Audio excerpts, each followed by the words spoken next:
Hello, Blazers. Welcome to episode 112 of UAB Green and Told. Original debut Monday, December 4th, 2023.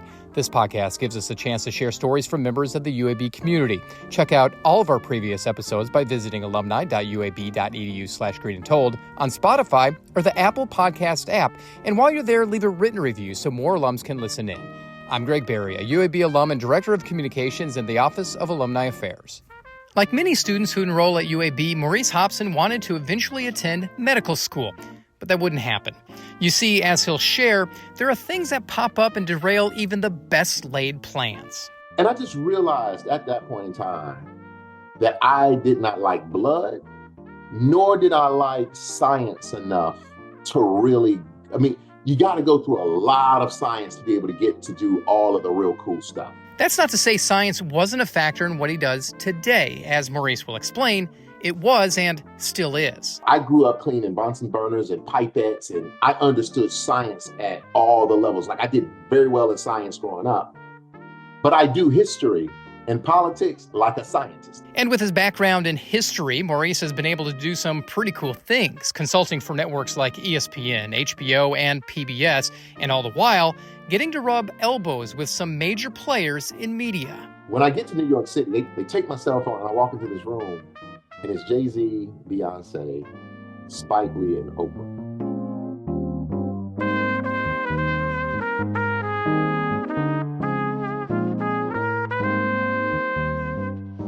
Born in Jackson, Mississippi, Maurice Hobson grew up in the Black Belt of Alabama after his father got a job and moved his family to Selma in the early 80s.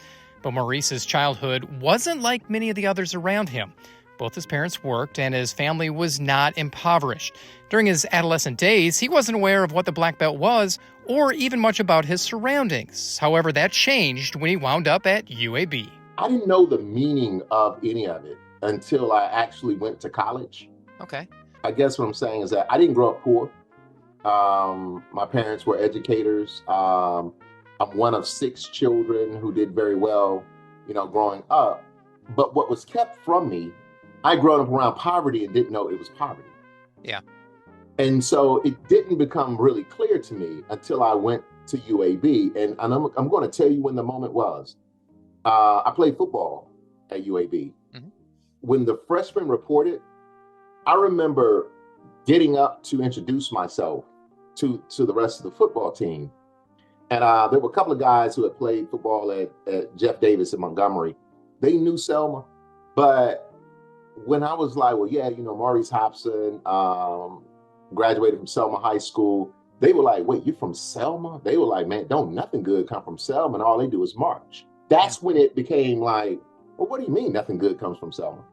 And so I grew up very insular. I grew up with Black teachers. I grew up, there were several things that took place in my childhood that was eye-opening now that I look back at it. But there was a race war that broke out in 1990 that resegregated the school systems. So I had grown up, primarily going to school with white kids at a public school. And when that race war broke out, all of the white kids left the public school system and went to the private all-white schools. So I had gone from the 7th through the 12th grade not really being around white people in any kind of formative kind of way. You wound up coming to UAB not only to play football, but to earn an education. Of course. Why UAB? Why was it selected to come here to Birmingham? I had no intentions on ever going to UAB, ever. Nothing against UAB, but I had grown up on Black college campuses. I grown up on Jackson State's campus. I grown up on, doing some stuff at Xavier University and Tulane University. And I knew Alabama State and Alabama A&M fairly well. But what it was is my junior year in high school, I was tapped to be an honorable mention in the state of Alabama as an all-state football player. Mm-hmm. And my high school football coach at the time was one of Bear Bryant's first Black players. His name is George Pugh. When I was a junior in high school, at the end of my junior year, Coach Pugh was relieved of his duties as coach. Coach Pugh one day calls me and he was like, hey, son, that's how you start. Hey, son, you need to consider going to UAB because I just landed a gig as an assistant football coach and I recruit the area in Selma, Montgomery, the whole nine. So I had this opportunity to play Division I football at this new program at UAB, and so I go to UAB. At the time, I wanted to be a medical doctor and did very well my first year, but I just realized that that's not what I was supposed to do. I was where I was supposed to be at that point in time because it set me on a course to kind of understand different things in the world as to what I do now. So you came to UAB early to mid 90s when the football team was brand new. It was a totally different environment for you, going from the black belt to a big urban, a suburban metropolis in Birmingham. What kind of preconceived thoughts did you have about making that move up I-65? Like Birmingham really was the big city, but the only time we would come to Birmingham is if like somebody had a doctor's appointment and had to go see a specialist. Okay. And to some extent, Birmingham was dangerous. And that's what I expected, but I didn't realize that I would be going to school on the South Side in like this college town. You mentioned that you came to UAB looking to pursue a degree in medicine. Ultimately, that would change a little bit. What happened? So my freshman year of college, November 8th, it was my father's birthday. That's how I know exactly what day it was. I was on the scout team on the football team, playing tight end, and I was caught the ball and got tripped up by the linebacker who was trying to catch me and fell on my shoulder and basically dislocated my AC joint, and calcium deposits came from it. I went through spring practice and just realized that I just couldn't really lift my arm up like this. Yeah. I ended up having shoulder surgery where they scraped my AC joint to kind of remove the bone spurs. And it was during that time, and I'll be very honest with you, they gave me this video of the surgery, and you could see them kind of in there scraping the bones and, under the scope. And they hit this blood vessel, it clears the blood vessel, and the whole screen goes black. And what it was is that was blood. Yeah. And I just realized at that point in time that I did not like blood, nor did I like science enough to really, you got to go through a lot of science to be able to get to do all of the real cool stuff. Yep. And I was just kind of like, I wasn't passionate enough to get there. I could do the work, but at the end of the day, like, what would it be that I would want to do? And so I was learning the ways of Omega Psi Phi. I was being initiated into Omega Psi Phi. But one day we had flown up to College Park, Maryland to play a football game. We played in the University of Maryland, 1996. The tradition at UAB at the time was the night before a football game, they would take the whole football team to a movie, and you could choose the movie that you would want to watch. It was to relax you for the game. And the movie A Time to Kill had come out. My uncle was an extra in the movie A Time to Kill, which was filmed in Mississippi. So I'm watching the movie trying to see if I can catch a glimpse of my uncle. Yeah. I'm sitting in this movie theater in college in Maryland, like Greenbelt, Maryland. And I feel that God comes to me and says, I know you think you're supposed to be this medical doctor, but that's not really what you're supposed to be. And the reason I'm saying this, I gave you that context, is I'm watching this movie and I'm looking at this conversation between Matthew McConaughey's character and Samuel L. Jackson's character. So the black man is accused, he kills these men for harming his daughter. And McConaughey is trying to fight for his justice. And that dialogue, the conversation between them, the universe says to me, like, this is what you're supposed to be doing. You're supposed to be helping people remedy people problems. What I feel as if I heard that night was that I know what you think you're supposed to do, but if you do what you're supposed to do, you will go further than anything that you could ever imagine.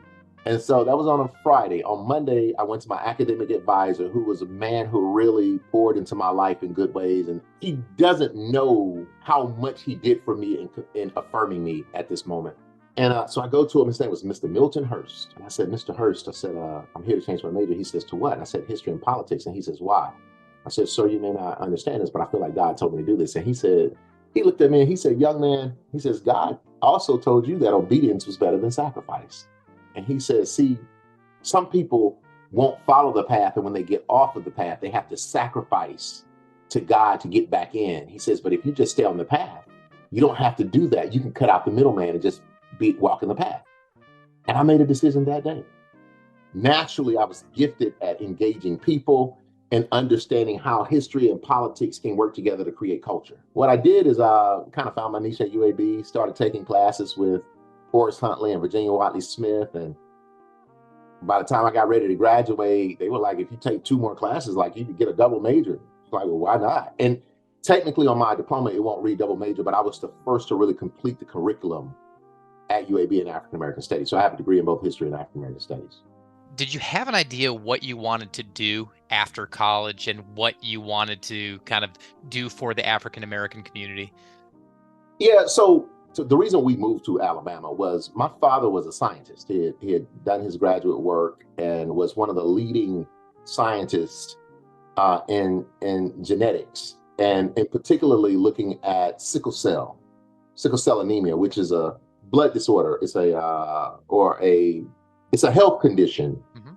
that's overwhelmingly impacts Black communities. And historically, what it's about is sickle cell actually comes from the Mediterranean region, but Africans, particularly being brought over during the Middle Passage due to slavery, developed this health condition that would ward off yellow fever and malaria. But on the flip side, it would create great pain. So the highest concentration of sickle cell in North America is in the Alabama Black Belt. And so my father was brought there to run a National Institute of Health clinic. So that's why I grew up in Selma.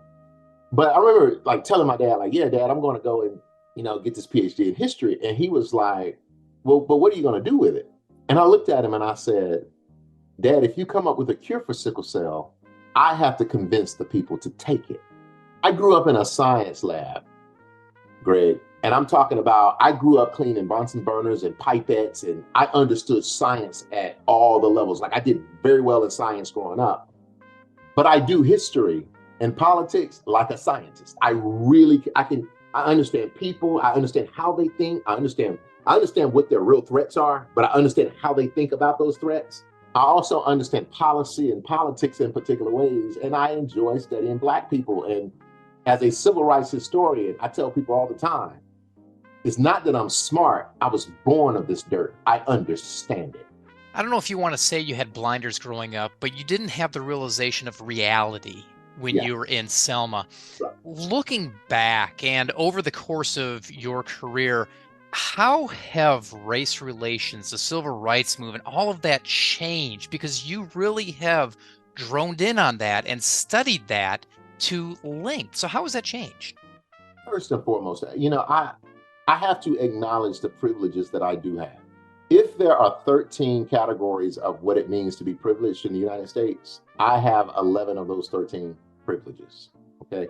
And I will say this too, I'm wise enough and been around people long enough to know that you can't judge books by covers. You can't just assume all white people do this or all Black people do this or all straight people and gay. You can't make these assumptions. Yeah.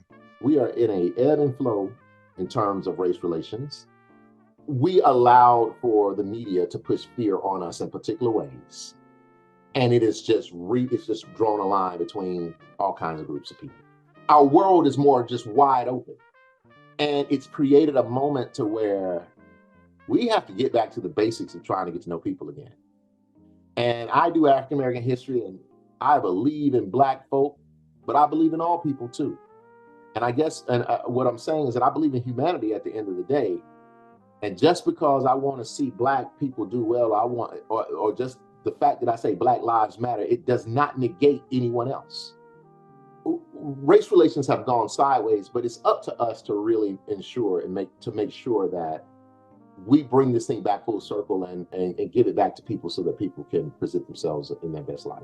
You have focused your studies kind of on World War II to now, if I'm not mistaken. Right. Why that era? So this is the truth of the matter. I have a PhD in both the total arc of African American history and 20th century U.S. history, and they move at different paces. So it's a subform of American history. So it has its own set of values and significance in particular ways. Truthfully, what it was is that I'd applied for a job, and I saw the letters that my reference letters. I saw the letters, my recommendation letters for the job, because I was on a search committee the year after I was hired, and I was able to see what they looked through for mine. And one of my dissertation committee members stated, he said, the strength of Maurice Hobson was that he was so specialized when he came into graduate school that he could have easily done a dissertation on early America, one on the antebellum period, one on the Civil War, one on Reconstruction. He could have done anything. Like, he was versed, and it got to a point where faculty were fighting over who would advise me and what it was. But when I moved to Illinois is when it became clear to me that, damn it, every day growing up, I saw the Edmund Pettus Bridge when I was in Selma, Alabama. Or every time I would visit my grandparents, I would see Medgar Evers' home right there. Or the fact that I had gone to college in Birmingham, Alabama, which was ground zero for the Civil Rights Act of 1964. Yeah. Selma, the Voting Rights Act of 1965. Or, I had gone to Tuscaloosa, Alabama, where George Wallace had stood in the schoolhouse door. And I knew all of the major players. I mean, I knew Abraham Lincoln Woods, and I knew A.G. Gatchett. I mean, I met him when I was a kid. Or I knew John Lewis. I knew the King family. I know Andy Young. I knew Amelia Boynton Robinson. I had access to these people. And it just became clear to me, man, you come from this dirt. You need to focus on civil rights. It's in your blood. On modern civil rights. That's what put me in that particular time frame. And I'm saying it's like all of what happens in the 1960s that really puts Alabama as the cradle of the civil rights movement. It starts in the 1940s with World War II. And so that's the connection. What I decided to do is I decided to really demonstrate myself as a political civil rights historian. And Atlanta became the best city to do it on, because Atlanta had done some different things in terms of civil rights, but then it took off. It became this like international city. So it brings civil rights from being just this thing that happens here to now it's an international movement and how it plays out. And so I was smart about how I chose my topics. I had to situate myself, and now I can do anything I want to do, So yeah. You've worked with or alongside 4 people like Outkast, Yeah. Barack Obama, Yeah. Ken Burns for 3 times now. Yeah, What's it like being able to share the stories that you have, share your knowledge through these individuals? It's crazy because I often kind of pinch myself and like, I'm a country boy from Alabama with Mississippi Louisiana roots. I mean, I'm serious when I say that. Yeah. Several years ago, so I wrote this book. The interesting thing about this book is several years ago, the book reopened the Atlanta child murder case because of the evidence in it. I mean, and I have all the evidence. I'd done a documentary with this guy named Sam Pollard, and Sam Pollard is out in New York City. He works closely with Spike Lee. And he comes to me and he says, we want to do this docuseries on the Atlanta child murders, and we think we got HBO. And so I get flown up to New York City to talk this. And because Jay-Z and Beyonce are interested in funding this documentary. When I get to New York City, they take my cell phone and I walk into this room, and it's Jay-Z, Beyonce, Spike Lee, and Oprah. And I kind of walk in. I'm a little surprised because I'm thinking I'm meeting with representatives, but they're actually in the room with me. And Miss Winfrey says, oh my God, that book you wrote was so good. And I'm like looking at her like, really? They start going through the spiel and they say, we're interested in doing this documentary on the Atlanta child murders, which is a very sensitive topic. And I really do it justice in this book. And they were like, do you think you can do it? I looked at Jay-Z and I called him Mr. Carter. I said, Mr. Carter, I said, you are a hip hop mogul. I said, Ms. Knowles or Ms. Carter, you are also an entertainment mogul. You might be the greatest entertainer of this generation. I said, Mr. Lee, you've done your thing in film. And I said, Miss Winfrey, you're Miss Winfrey. You are the whole game. Yeah. I said, but when it comes to history of the American South and of this subject matter, I said, I'm the best in the game because I did the work. When I said that to them, they looked at me and they said, you're the guy we want. And I served as a producer, not only as the historian, but the producer for it. Everybody has their lane that they can walk in and be seen in their full humanity, in their full light. Mine is African-American history of the American South, history, politics, and cultures. That's what I do. Where's your work going from here? So I just wrote the official history book. I led the team to write the official history book for Omega Psi Phi fraternity. It's the first time we've had a history in 60 years, and we brought it through the University Press. I've had real success on newspaper writings, The Guardian, New York Times, LA Times. I've had real success in the documentary world and podcast world. I mean, I have 18 award-winning documentaries. I have 5 award-winning podcasts. I write for the TV show Atlanta that just kind of went off the air. I did the BMF. But the real thing is that I'm interested in these digital histories now. And so I'm getting drones and starting to fly. Like I'm trying to bring history to the people. Sure. And doing it in sound bites and in museum exhibitions. And I feel like the universe is really preparing me for something that's bigger than, I'm not just a professor, but like we can use this history in real time, in real time, in real terms. So that's where I see it going. And I really do see the world as my classroom. This younger generation wants you to see them in their full humanity, which means that you have to see us in our full humanity too. That's where it's going, is I'm trying to do some real human rights work.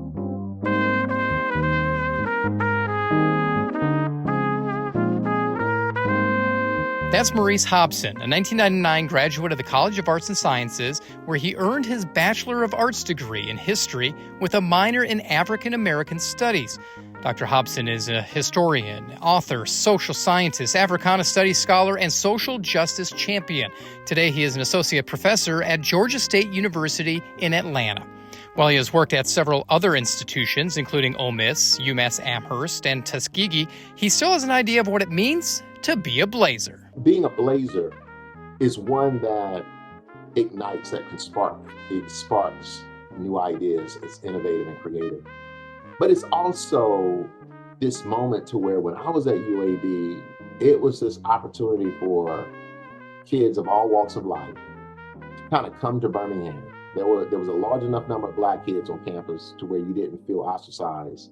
There were a large number of white kids on campus to where, you could learn from new people. And you had different groups. I mean, you had kids from North Alabama, you had kids from South Alabama, you had kids from Mountain Brook, you had kids from Warrior.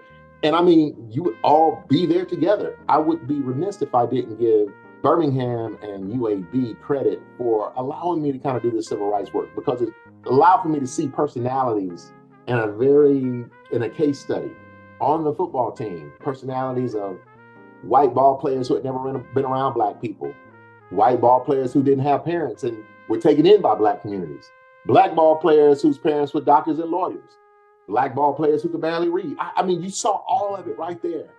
That fire for the UAB Blazers burns hot for me. Be sure to check out past episodes of the UAB Green and Told podcast. Listen in at alumni.uab.edu/Green and Told. Have a story to share or know someone who does? Email greenandtold@uab.edu. Finally, be sure to follow us on social media. Just search UAB Alumni on Facebook, Instagram, and Twitter. Thanks for listening, and until next time, go Blazers.